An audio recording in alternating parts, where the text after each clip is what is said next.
And right here, this is a George Washington signed free franc.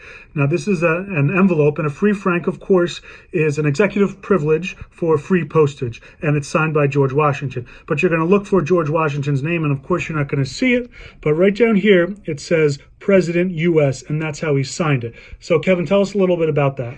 Well, I think it's really neat that he signed it as president and used president as his name for getting the privilege of signing a free franc and making this a free franc. Of course, most collectors will pay more for a full name signature.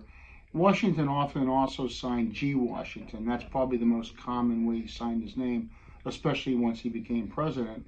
And a lot of collectors will pay more to have a full name signature, George Washington.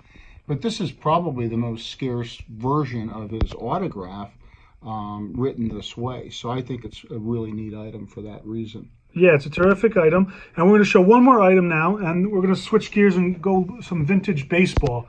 So right here, I don't even have to tell you who it is because it's probably jumping off the page right at you. Eddie Collins, signed 8x10.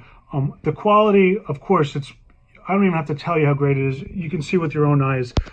Kevin, have you seen stuff like this before? This is truly a Burgundy quality piece, if ever there was one. And Collins is a pretty common autograph in a cut form, enormously rare on a single signed ball and just as rare on an 8x10.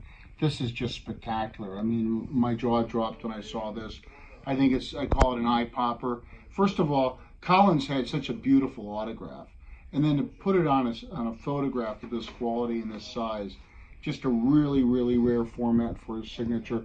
Very desirable. A 3,000 hit club member, one of the first to attain that great feat, and also a member of the chartered class of inductees in the Hall of Fame in 1939. So widely collected, highly desirable, and just a fantastic piece. Absolutely, yeah. It was one of those pieces when we saw, we just had to own it. So we never saw something like that before, and of course, it's Eddie Collins, of course. So we want to thank PSA for coming by today, authenticating some great stuff, and we'll see you next time, Kevin. Thanks, Chris. Thanks for having us. All right, take care.